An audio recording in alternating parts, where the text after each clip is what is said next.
26-এর নির্বাচন দেখতে হলে আগে জুলাই বিপ্লবের স্বীকৃতি লাগবে।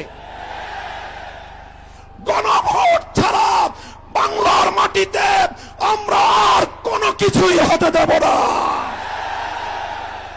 জুলাই সনদ যখন আইনি ভিত্তি পাবে তখন জাতীয় নির্বাচন আইনি ভিত্তি তৈরি হবে, নাহলে সেটা অবৈধ নির্বাচন হবে। যারা জুলাই বিপ্লব মানবেন না তাদের জন্য 26 সালে কোনো নির্বাচন নাই। জাতীয় সংসদ নির্বাচনের পূর্বেই গণভোটের মাধ্যমে জুলাই সনদকে চূড়ান্ত আইনি ভিত্তি প্রদান করতে হবে। শুধু একটা দল বিএনপি, তারা ভোট চায় কখন? জাতীয় নির্বাচনের দিন। বাংলাদেশের মানুষ বুঝে গেছে আপনাদের উদ্দেশ্য ভালো না। 13ই নভেম্বর কোন বাকশালপন্থীকে বাংলার রাজপথে আমরা নামতে দেব না। রক্ত দিয়ে যেই ফ্যাসিবাদ বিদায় করেছি, প্রয়োজনে আবার রক্তের সাগর প্রবাহিত হবে, বাংলার মাটিতে ফ্যাসিবাদ ফিরে আসবে না। সরকার যদি 8 দলীয় নেতৃবৃন্দের শান্তিপ্রিয় ভাষা বুঝতে ব্যর্থ হয়, যেই ভাষায় বললে সরকার বুঝবে আমরা সেই ভাষাই প্রয়োগ করব।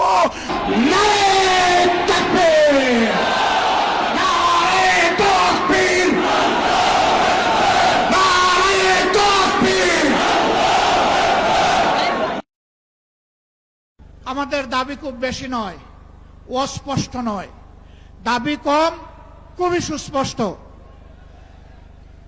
1 নম্বর দাবি হচ্ছে জুলাই বিপ্লবকে স্বীকৃতি দিতে হবে। যারা জুলাই বিপ্লব মানবেন না তাদের জন্য 26 সালে কোনো নির্বাচন নাই। 26-এর নির্বাচন দেখতে হলে আগে জুলাই বিপ্লবের স্বীকৃতি লাগবে। আর জুলাই বিপ্লবের স্বীকৃতি দিতে হলে জুলাই সনদের আইনি ভিত্তি দিতেই হবে। এই আইনি ভিত্তি ছাড়া কোনো নির্বাচন অনুষ্ঠান হওয়ার কোনো সম্ভাবনা নেই। কখন হবে এই আইনি ভিত্তির গোড়াপত্তন? এদেশের মুক্তিকামী মানুষের কথা একটাই, জাতীয় সংসদ নির্বাচনের আগে গণভোট অনুষ্ঠিত হতে হবে। গণভোটের ব্যাপারে সকল দল একমত, তাহলে তারিখ নিয়ে এই বায়নাবাজি কেন? একমত হয়ে যখন স্বাক্ষর করেছি সবাই, তখন গণভোট আগে হওয়াই হচ্ছে যুক্তিযুক্ত। এর মধ্য দিয়ে আইনি ভিত্তির পাটাতন তৈরি হবে ইনশাআল্লাহ, এবং এর ভিত্তিতেই আগামী জাতীয় সংসদের নির্বাচন অনুষ্ঠিত হবে। ওই নির্বাচন যখন অনুষ্ঠিত হবে তখন আর কোনো সংশয় সন্দেহ থাকবে না। আমরা চাই আগামী ফেব্রুয়ারিতে রোজার আগেই জাতীয় সংসদ নির্বাচন অনুষ্ঠিত হোক। এইটা দিয়ে কেউ ধূম্রজাল সৃষ্টি করার পায়তারা চালাবেন না, উদূর পিণ্ডি বুদির গড়ে ফেলবেন না। আমরা জাতীয় ঐক্যমত কমিশনে গিয়ে সকল দল আমাদের মতামত দিয়েছি। এই 8 দলের পক্ষ থেকে ডজন খানেক নোট অফ ডিসেন্ট আমরা দেই নাই। আমরা প্রস্তাবনা রাখলে যৌক্তিক মনে করে সেখানে আলাপ আলোচনায় আমরা ইতিবাচক মত দিয়েছি। এরপরে সংখ্যাগরিষ্ঠ দলের মতামতের ভিত্তিতে একটা চার্টার তৈরি হয়েছে। এটি হচ্ছে গণতন্ত্রের কথা, যে সংখ্যাগরিষ্ঠ যা বলবে বাকিরা তাই মেনে নেবে। কিন্তু আমরা দেখলাম না, কেউ কেউ তা মেনে নিতে রাজি নন। জুলাই সনদেই যদি আপনি গণতন্ত্রের প্রতি শ্রদ্ধা না দেখান, জাতীয় নির্বাচনে আপনি শ্রদ্ধা দেখাবেন কিভাবে? এই জায়গায় আসতে হবে। সকল বায়না ভুলে যান, জুলাই শহীদের রক্তের প্রতি সম্মান দেখান।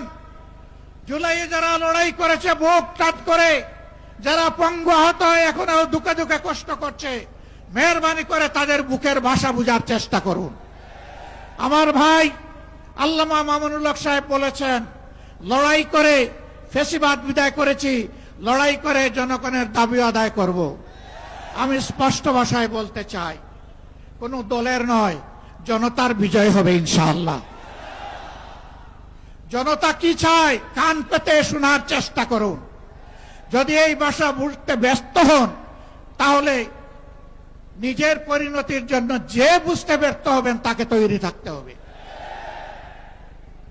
আমরা কথা দিচ্ছি বাংলাদেশের জনগণকে, আমাদের সহযোদ্ধারা আমাদের হাতে এনে মুক্তির প্রাথমিক পরিবেশটা উপহার দিয়েছে। আমরা জনগণের মুক্তি আদায় করেই গড়ে ফিরবো ইনশাআল্লাহ। আমরা ভদ্র ভাষায় কথা বলছি, ভদ্র ভাষায় কথা বলবো, কিন্তু আমাদের দাবির ব্যাপারে আমরা হিমালয়ের মতো অনড় থাকব। কারণ এই দাবি জনগণের দাবি, কোনো দলের দাবি নয়। এই দাবি বিপ্লবের দাবি, এই দাবি ফ্যাসিবাদের দাবি নয়। অতএব ফ্যাসিবাদের দাবির কাছে বাংলাদেশের জনগণ মাথা নত করবে না। তৈরি হন। যতক্ষণ পর্যন্ত জনগণের দাবি আদায় না হবে আমাদের আন্দোলন দুর্বার গতিতে চলতে থাকবে ইনশাআল্লাহ। আজই শীর্ষ নেতৃবৃন্দ এই মিটিং এর পরে আমরা মিলিত হচ্ছি। পরবর্তী কর্মসূচি যথাশীঘ্রই আপনারা জানতে পারবেন। সেই কর্মসূচি বাস্তবায়নের জন্য প্রস্তুতি নেওয়ার আহ্বান জানিয়ে এবং সরকারকে জনগণের ভাষা বুঝে অতি শীঘ্র গণভোট আগে দেওয়ার সিদ্ধান্ত নেওয়ার আহ্বান জানিয়ে আমার বক্তব্য এখানে শেষ করছি। আল্লাহ হাফেজ। বাংলাদেশ জিন্দাবাদ। আর দলীয় আজকে এই সমাবেশ জনগণের দাবি আদায়ের পাঠাতন হোক। আসসালামু আলাইকুম ওয়া রাহমাতুল্লাহ। আমি